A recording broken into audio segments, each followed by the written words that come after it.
Hi అండి, అందరికీ నమస్కారం. ఇప్పుడు రీసెంట్గా జరిగిన ఎలక్షన్స్ గురించి తెలిసిందే. ఎన్డీఏ కూటమి ఆంధ్రప్రదేశ్లో భారీ విజయాన్ని సాధించింది. అది వైసీపీ కోలుకొని దెబ్బే అని చెప్పొచ్చు. సో దాని గురించి సాక్షి దినపత్రికలో బలి కోరుతున్న సాంకేతిక విజయం మురళి గారు ఒక వ్యాసం రాయటం జరిగింది. దాని గురించి చూద్దాం. The hand of God goal గురించి క్రీడా ప్రియులందరూ వినే ఉంటారు. 1986 ఫుట్బాల్ వరల్డ్ కప్ సందర్భంగా అర్జెంటీనా ఇంగ్లాండ్ మ్యాచ్లో డిగో మారడోనా చేసిన తొలి గోల్ వివాదాస్పదమైనది. డిగో చేసిన హెడర్ గోల్ను వాస్తవానికి చేత్తో నెట్టడాన్ని ఆరోపణలు వచ్చాయి. అప్పట్లో రికార్డింగ్ సౌకర్యం లేకపోవడం వల్ల రెఫరీ దాన్ని గోల్గానే ప్రకటించాడు. తర్వాత 4 నిమిషాలకే గోల్ ఆఫ్ ది సెంచరీని కొట్టాడు మారడోనా. అదే ఊపులో వరల్డ్ కప్ను గెలుచుకోవటమే గాక ఫుట్బాల్ చరిత్రలో కొత్త అధ్యాయాన్ని లిఖించాడు. వివాదాస్పదమైన గోల్పై ఆ తర్వాత స్పందించిన మారడోనా అది సగం మారడోనా హెడ్, సగం హ్యాండ్ ఆఫ్ గాడ్ ఫలితమని ప్రకటించాడు. దుబాయ్లో ఇటీవల కురిపించిన కృత్రిమ వర్షం ఎంత బీభత్సాన్ని సృష్టించిందో ప్రపంచమంతా చూసింది. క్లౌడ్ సీడింగ్, ఓవర్డోస్కు వాతావరణ మార్పులు కూడా తోడైన ఫలితంగా 2 ఏళ్లలో కురవాల్సిన వర్షం అంతా ఒకరోజే కురిసి ఎమిరేట్ను అతలాకుతలం చేసింది. ఆంధ్రప్రదేశ్లో ఈసారి జరిగిన ఎన్నికల ఫలితాలను చూస్తుంటే ఏదో అదృశ్య హస్తం, హ్యాండ్ ఆఫ్ గాడ్ పనిచేసినట్టుగా ఉంది. కృత్రిమ ఓట్ల వర్షం కురిపించినట్టుగా అనిపించక మానదు. లేదంటే ఆంధ్రప్రదేశ్లో ఉన్న పరిస్థితుల నేపథ్యంలో ఇటువంటి ఫలితాలు రావాలంటే రష్యా నాయకుడు పుతిన్, లేదా తుర్కియా పాలకుడు ఎర్డోగాన్, లేదా మయన్మార్ మిలిటరీ జుంటా ఆధ్వర్యంలో ఎన్నికలు జరిగి ఉండాలి. అలా జరగలేదు కాబట్టి హ్యాండ్ ఆఫ్ గాడ్ ప్రమేయం ఉండాలి. ఎవరా గాడ్? కేంద్ర ప్రభుత్వమా? ఎన్నికల సంఘమమా? ఎవరు? కృత్రిమ ఓట్ల వర్షానికి క్లౌడ్ సీడింగ్ ఎవరు చేశారు? ఇప్పుడు ఆంధ్రప్రదేశ్ జనసామాన్యం మెదళ్లను తొలిస్తున్న ప్రశ్నలు ఇవి. ఎలక్ట్రానిక్ ఓటింగ్ మెషిన్లను ట్యాంపరింగ్ చేయడం ద్వారా ఫలితాలను తారుమారు చేయడం సాధ్యమేనని స్వయంగా చంద్రబాబే పలుమార్లు ప్రకటించారు. ఆయన అభిమాన వేమూరి రవి ఇంకొంచెం ముందుకెళ్ళి ఈవీఎంలను ఎలా హ్యాక్ చేయవచ్చో మీడియా సమక్షంలో ప్రదర్శించి చూపెట్టారు. అందువల్ల ఈవీఎంల ట్యాంపరింగ్ అనే ఆర్టుపై కూటమికి స్పష్టమైన అవగాహన ఉన్నది. రాష్ట్ర వ్యాప్తంగా సాయంత్రం 5 గంటలకు 68% ఓట్లు పోలయ్యాయని ఎన్నికల సంఘం ప్రకటించింది. కానీ తుది వివరాలు ప్రకటించడానికి దాదాపు 3 రోజుల సమయాన్ని తీసుకున్నది. ఈ అసాధారణ జాప్యంపై సందేహాలను లేవనెత్తుతూ టైమ్స్ ఆఫ్ ఇండియా పత్రిక సైతం కథనాన్ని ప్రచురించింది. ఆ గడువు ముగిసిన తర్వాత పోలైన ఓట్ల సంఖ్య కూడా అనుమానాలను రేకెత్తించే విధంగా ఉన్నది.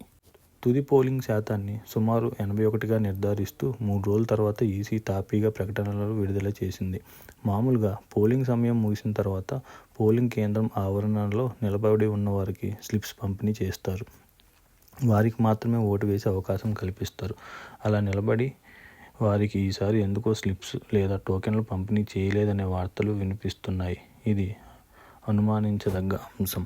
పోలింగ్ గడువు ముగిసిన తర్వాత ప్రాంగణంలో నిలబడి ఉన్న వారి సంఖ్య మనకున్న సమాచారం మేరకు ఎక్కడ 50 నుంచి 100 దాటలేదు. వీరు ఓట్లు వేయడానికి ఇంకో 2-3 గంటలు చాలు. అంటే 9 గంటలకల్లా పోలింగ్ పూర్తి కావాలి. కానీ అర్ధరాత్రి దాటిన దాకా పోలింగ్ జరుగుతూనే ఉందట.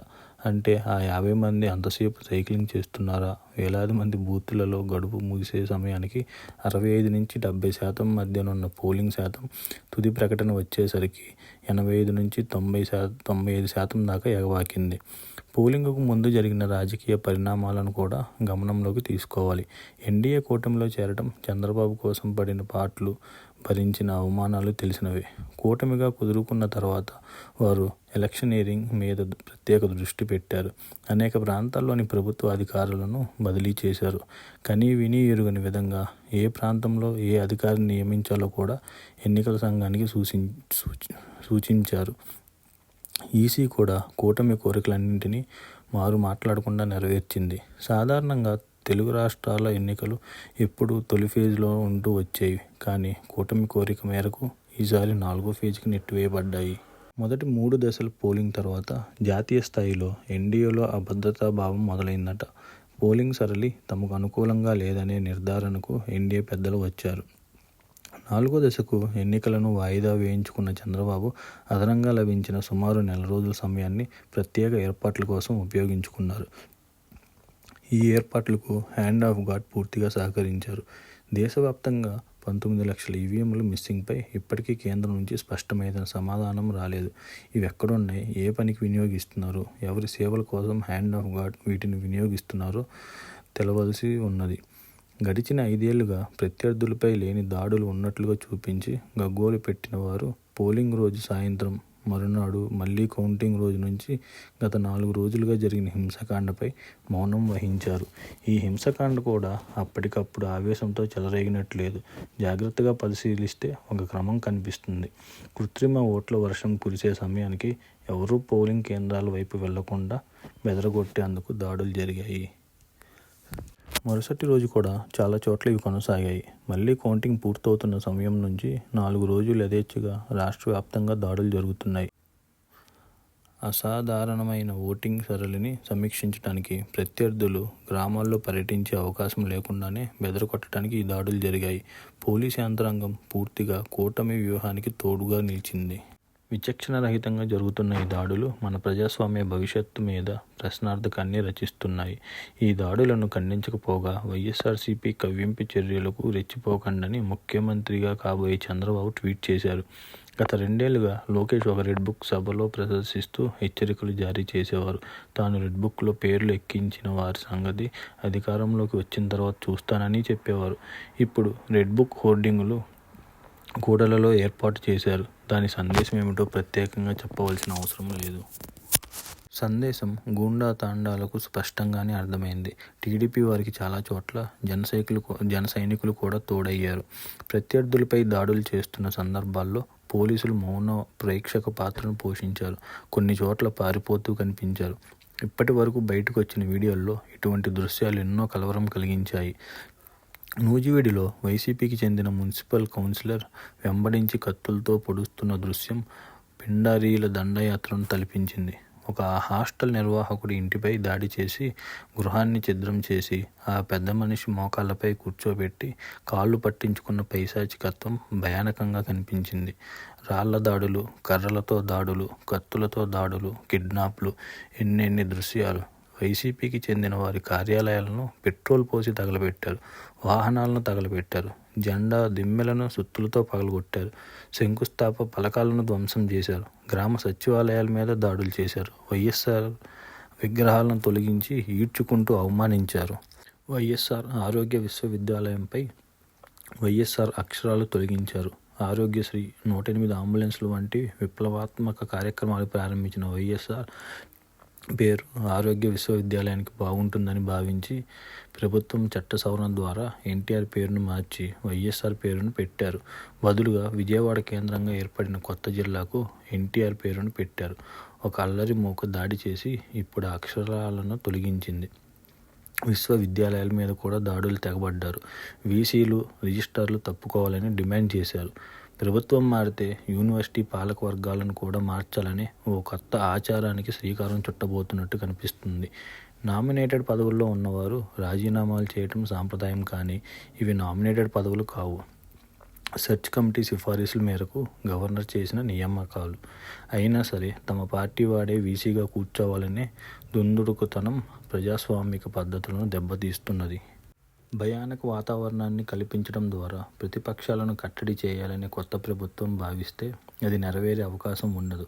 4 రోజులు ఆలస్యమైనా సరే ఎన్నికల అవకతవకలపై వారు దృష్టి సారించకుండా ఉండరు. నిజాలు తవ్వి తీయకుండా ఉండరు. అలాగే కొత్త ప్రభుత్వం ఇచ్చిన హామీల అమలు కోసం జనంతో కలిసి విపక్షాలు ఖచ్చితంగా ఉద్యమిస్తాయి. కూటమికి లభించిన విజయం సాంకేతికమైనదే అయినా సరే ప్రభుత్వాన్ని అదే ఏర్పాటు చేస్తుంది. అడ్డంకులేమీ ఉండవు. చేసిన హామీలు నెరవేర్చి ప్రజాస్వామిక వాతావరణాన్ని పునరుద్ధరించితే కొత్త ప్రభుత్వం ప్రజల మన్నన పొందుతుందని భావిస్తున్నాం. ఇట్లు మురళి గారు. ధన్యవాదములు. ఇక మనం విశ్లేషణకు వస్తే ఇందులో అబద్ధాలు ఉన్నాయని మనం చెప్పలేము. అన్ని నిజాలే ఉన్నాయి. కాకపోతే ఆ నిజాలు అలా జరగటం కోసం ఎవరు ఏం చేశారన్నది ఇంపార్టెంట్. గత 20 సంవత్సరాలుగా చూస్తే ఈ పల్నాడు ప్రాంతం కావచ్చు, కృష్ణా కావచ్చు, ఇక్కడెక్కడ ఈ రేంజ్లో ఇప్పుడు జరిగినట్టు ఈ పెట్రోల్ బాంబులు, ఈ దాడులు ఇవైతే జరగలేదు. సీఎం గారు మొదటిసారిగా చంద్రబాబు నాయుడు మొదటిసారిగా ఏం ప్రమాణ స్వీకారం చేయట్లేదు. ఆయనే ఇవి రెచ్చగొట్టాలనుకున్నా, ఇట్లా గొడవలు చేయాలనుకున్నా సరే ఇంతకుముందు పవర్ ఉన్నప్పుడు చేసి ఉండేవాళ్ళేమో. అప్పుడెప్పుడు జరగని ఇప్పుడు జరుగుతున్నాయి అంటే అది ఖచ్చితంగా ఆలోచించాల్సిన అంశం.